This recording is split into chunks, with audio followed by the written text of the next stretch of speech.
All right. Hopefully you got some good stuff written down there. As we say every day, would love to see you throw some things in the chat box of either gratitudes or some intentions. If you will put those intentions in there, put it out there to commit to it and let people know, hey, this is what I'm going to do. By just doing that helps you to create it to actually take place. So hey, excited to get to be with you guys. And Tim just threw in the chat box, go Yankees. I'm actually going to refer to somebody today that played for the Yankees today, Tim, just for you. So here's where I want to start with today is I want to talk to you guys about how to increase your production and how to do more transactions than you are currently doing right now. Essentially, the way I like to think about it is what you would need to do to get to 50 deals. But I'm looking at people that are on here on this as I look through the list of who's on right now. There are people who are doing over that. So I'm going to just say it as how to do more deals than you're currently doing, because I think that's what all of us want to be able to do is be able to help a few more people so that we can get to where we want to go. Well, here's where I want to start with though on this is so I am so excited because baseball is about to start. So you guys that know me know how much I love baseball. Well, next Wednesday, February 17th, is when the pitchers and catchers will report to spring training. So the pitchers and catchers will start showing up into Arizona or Florida to start getting ready for baseball, which will kick off in April. Well, there's a lesson in that in and of itself, which I didn't even think about talking to you about till I just said that. But notice they are not going to even start playing games until April. And here it is February, and they're going to show up to start spring training. Well, the question then for you is how much time are you spending on your spring training? Well, I have a 12-year-old son. My son actually is going through what we are calling spring training this week. So he is a member of the Utah Baseball Academy. And as part of that, this week they are doing a spring training. Now, usually we would have been heading down this evening to go to Mesquite, Nevada, to go down there for to spend the weekend doing spring training, where they would work on drills and fundamentals and some of the things that help them get ready for the season. Well, Nevada is not letting them come down and do that. So it got canceled and they're just doing it here in Salt Lake in a warehouse, basically.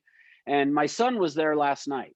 Now, last night, as he was there at the facility, they had Billy Butler there, which you may or may not know who Billy Butler was. But so let me tell you a little bit about Billy Butler. Billy Butler played Major League Baseball. He actually played most of his Major League career for the Kansas City Royals. And he was an all-star. He was a silver slugger, which for you guys that don't know what that means, being a silver slugger, essentially he was a good batter. He was a designated hitter and a first baseman, and that guy could hit. It was almost like his bat was an elephant trunk or something that he was swinging as he would hit the ball. He was such a good hitter. Well, he was there last night working with the kids at this facility. And as he was there working with them at the facility, he came up to my son right at the very end and he told my son, hey, FYI, your swing looks so good. Like it is a major league swing. That swing could get you to the major leagues. Now, you and I all probably know that it's too early to tell at 12-year-old that he's going to make it to the major leagues. But what that did for my son was huge, which I think is a good lesson for each of us of be careful or be mindful of the things that you are saying to people. Because I tell you what, that did for my son. He came home on cloud nine. Here was a major league hitter telling him, you've got a swing that could get you to the major leagues. Now, whether that's true or not true, and whether he really believed that, I don't know. I don't know if the guy really truly believed that or not. But I tell you what it did for my son, which is a good lesson for each of us of just be kind to people. Be careful of what you're saying. Are you saying things that are tearing people down, or are you doing things that are lifting people up?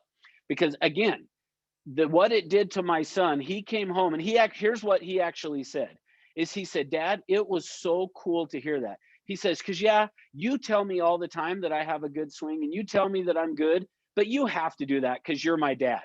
Now, the truth is there's probably some truth to that we do that because we're the parent. And he said, but this actually really meant something because this guy doesn't have to say it because he's not my dad. So keep that in mind as you interact with people on a day-to-day basis. Is what are the things that you're saying? Are you building people up or are you tearing them down? Because if you're building them up, you don't know what it does to them when it comes from somebody who doesn't feel like they have to say it. My wife, same thing. When I tell her how good she looks, yeah, whatever, you have to say that. See, they don't buy into it because of the relationship, but if somebody else says it, that third party validation. All right, that was not the point of my message today, but I had to sidetrack it because it was a good lesson for me last night of be kind to people. Look for opportunities to tell people how good they are. Tell them how impressed with them you are, because what it's going to do for them, you have no idea. If that guy knew what that did for my son, and maybe he did, but if he knew what that had done for my son last night, to have a major league player retired that tells him how good his swing was. All right. Well, here's what I want to talk with you guys today about. Here's what I want to share with you. I want to talk about getting more transactions. I'm going to give you 5 things that you need to be working on and continually improving upon if you want to do more business. The first one is related to what I just said, spring training. So pitchers and catchers report next Wednesday. The next Wednesday, the rest of the team shows up. So February 22nd is when the whole teams will show up either in Florida or in Arizona, and they are going to start getting ready for the season. Well, so here's the number one thing that I want to ask you guys, or the first thing. So I'm going to give you 5 things. Here's the first one of what you need to be doing to do more transactions than you're currently doing. And the first one is this: just accept the fact that you're going to have to work harder on your skills than you have ever thought you would have to work on them. See, I had no idea coming into real estate that I'm going to have to work on my people skills, my communication skills. I had no clue of that when I came into real estate. And I would guess most of you had no idea either. What you thought, or at least what I thought probably, is, oh, yeah. Well, in fact, actually, let me tell you for me where this came from. My wife and I had decided we wanted to buy a house. And somehow we got connected with a lady that lived close by that her parents knew or something. And she had called us, told us about this HUD home that was for sale. And we went and looked at it, thinking there was no way we would ever be able to afford a home. Well, we go out and look at this home. And at the time, that home was $50,000. Well, I remember I still remember walking out the front door of the house saying, wow, we could get this for $50,000. Great, let's do it. Let's write an offer. So we did. We didn't get the house, but I remembered sitting down and looking at that and going, okay, $50,000 at 3% commission. And I calculated it out and I was like, hey, that seems like that's an easy job. All you have to do is go walk into a house with somebody and they say, I want to buy it. And then you go write up a deal and you get paid. Now, you guys know that is not the way it really happens. And the public typically thinks of it that way. They think of it that all we do is show up, have them sign a paper, and then we get paid all this money. Well, you guys know as much as I do that we do a lot of work for free that we never get paid for. So here's the thing. I had no idea that in order for me to do a lot of transactions, I was going to have to work on my skills more than I ever thought I'd have to work on, meaning daily. So here's the question for you. How often are you spending time working on improving your skills? Because here's what I know. These professional baseball players that are going to start showing up next week are going to be working on it all day long before they even go play a game. See, during spring training, they will show up and practice, get ready for a spring training game. This is not even a real game. This is just preseason stuff. They will show up and work on their skills for hours before they do it. Are you doing that? Are you working on your skills before you jump on the phone? Or are you just grabbing the phone and just jumping on and kind of going, all right, well, let's go see what we can do. See, you're going to have to work on your skills. Get better at honing those skills. And so my question is, what are you doing to improve your skills today or this week that will allow you to do more transactions? All right, that's number one. So work on your skills more than you probably ever thought you would have to work on, okay? And working on them daily is what we should be doing. Number two, accept the fact that failing is going to be part of the experience. See, this is another one that I noticed. I have spent the last 16 years, I think now, maybe even coming up on 17, but I've over 15 years, we'll say it that way. I've spent over the 15 years training new agents to get their business up and running.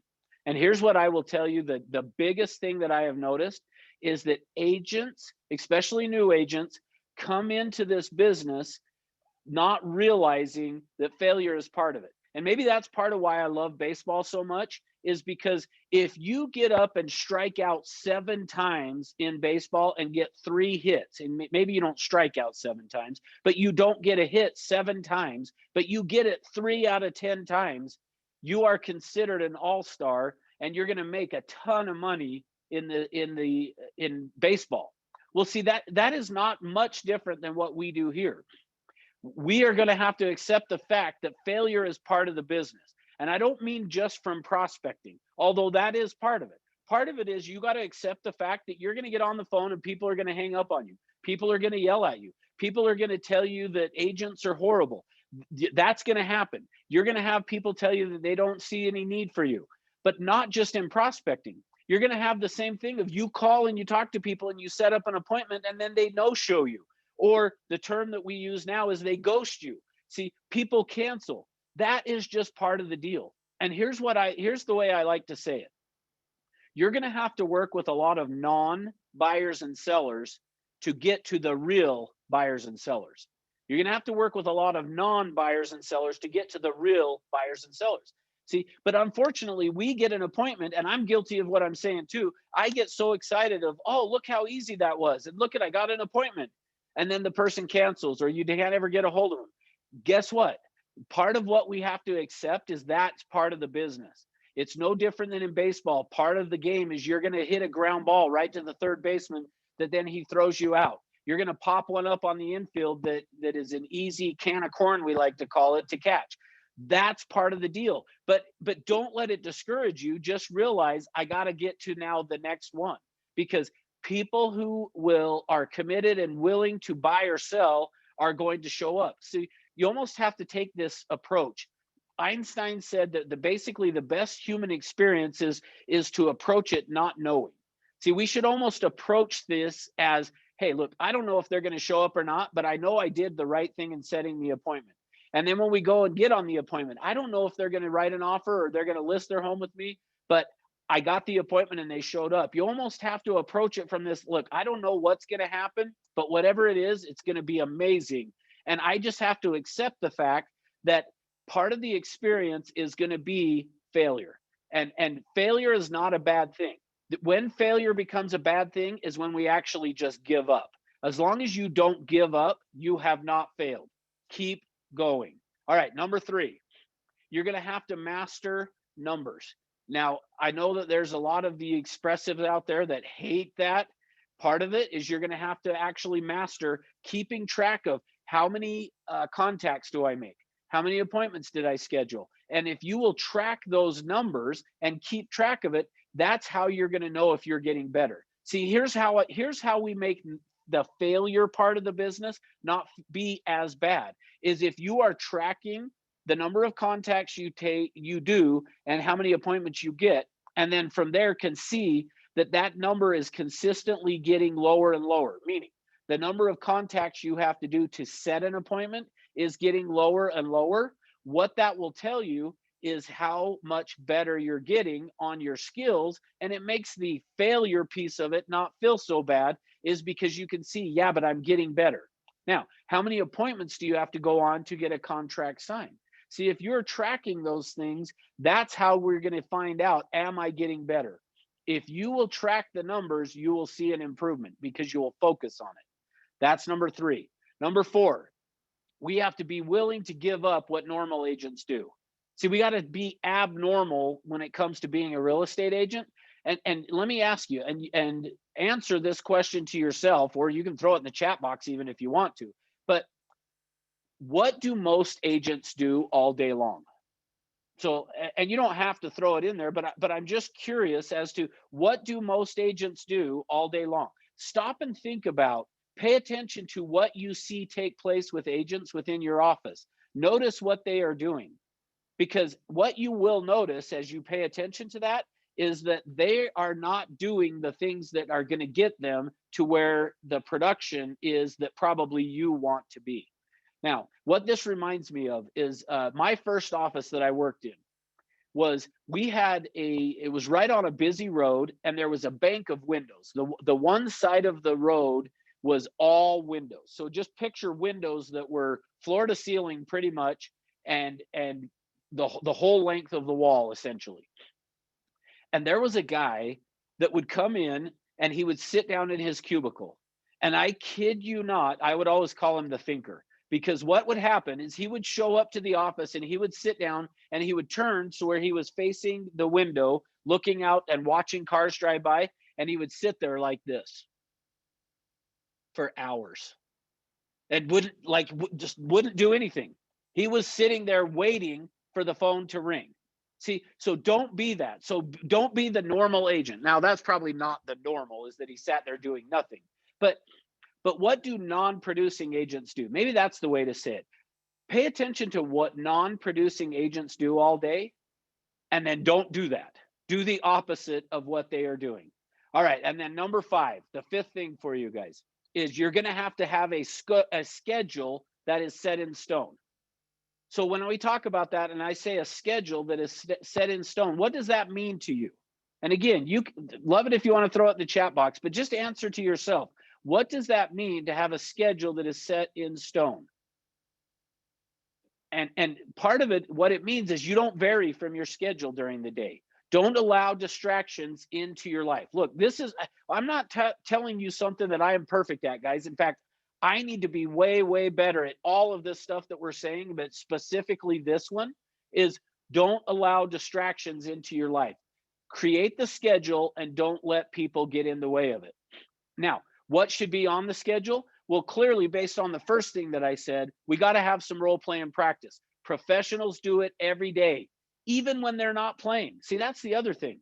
Every time that in the professional sports, the players who aren't playing in the game and that know they're probably not going to play in the game are still out practicing and working on their skills. So in your schedule, you got to have some role play and practice. Next thing that's got to be in there is lead generation or prospecting, whatever you want to call it, setting appointments. You've got to have that put into your schedule. Do you have that set in stone in your schedule? Next, strong lead follow-up.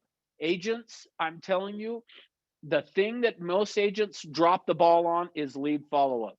If you are not making the income you want, there is a good chance that the money is falling through the cracks. It's there for you to get, but if your lead follow-up is not there, that's what's holding you back. So to schedule in time for lead follow-up. This is where I'm going to schedule in my lead follow-up. Next is, are you pre-qualifying? Are you asking the questions to find out? I heard from an agent yesterday about they were going to go on a listing appointment with another agent. So this agent had said, will you go on this appointment with me, a listing appointment? The agent said, yes, I'll go.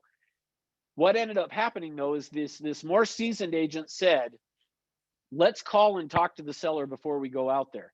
Well, what happened is when this more seasoned agent called and talked to the seller, what they found out is they had no intention of selling their property.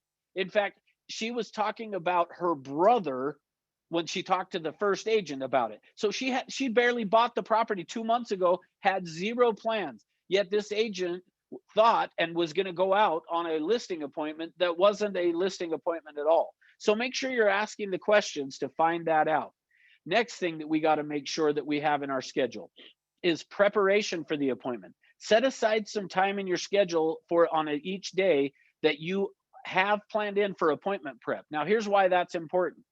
Is what I see agents do all the time is they will be on the phone prospecting and they'll get a lead at somebody, they set an appointment, they immediately quit prospecting to go now prep for that appointment. That again, may have been like this agent that I told you about from yesterday that wasn't even a real appointment, and you go spend hours prepping for something that's not even going to take place. So set aside time of this is when I do my prep work for my appointments, so that when you get an appointment, you don't have to stop prospecting. You can say, okay, good, I already have time set aside where I'm going to prep for that. Also, have some time set aside for returning calls and checking your emails. See, during your prospecting time, shut off the phone, shut off the emails, because that will stop the distractions from taking place. And then do you have time scheduled for appointments? What that will allow you to do is when you are prospecting to then say to the prospects, I have got time on Tuesday at 4 or Friday at 3. I mean, whatever your times are, but put that in your schedule and have it decided this is when I do my appointments. And here's what I will tell you guys. If you will set to in place a schedule that has those pieces in it and then follow that schedule, have your role play and practice, make sure you're doing your lead generation, you got to do lead follow up, that you're pre-qualifying those people, that you're preparing for your appointment, and then going and having appointment slots scheduled, that then your objective every day is to fill those slots. All right, here's the question now. Let me wrap it up with this. What would it do for your business if you did those 5 things? How would it change your career? How would it change what you're able to do and the income you would generate? And answer that for yourself. What are you going to do differently as a result of what we have talked about today? All right. Well, hey, thanks for being with me, guys. We're going to wrap it up with our closing affirmations now. But if you will go out and do those things, it's going to make a huge impact on your business. And if I can find the affirmations here again, they're there. We're going to wrap it up with those. So thanks for being with me. Make it an outstanding day. Here we go. I succeed because I act on my goals. I'm an optimist. I like talking to new people. I know what's important to me. I remember people's names. I have a daily plan and I follow it. I am passionate about real estate. I know consistency is my greatest tool. I like asking questions and listening. I enjoy reading to improve my sales skills. My thoughts lead my emotions, actions, and results. I focus on my dreams daily. My presentation is powerful and persuasive. I improve my skills daily. I am happy. I love to prospect because it feeds my business. I see my future and it's awesome. I love my life. I am grateful and thankful. I control my thinking. I believe in me. I feel outstanding. I use my beliefs and optimism to see daily. I get things done. I provide excellent customer service. I drink water daily. I connect with people. People love me. I love others. I am disciplined and accountable to my daily schedule. I prospect daily. I set appointments daily. I'm a master persuader. I achieve my goals. I'm a real estate rock star. I am passionate about my life. I live every day with purpose. I am confident in my sales skills. I know my destiny. I'm healthy and strong. I'm powerful. I'm unstoppable. I keep positive, exciting, fun, and productive thoughts in mind at all times. Yes. All right. Virtual high fives. Go out and make it an awesome day, guys. And we'll see you next time.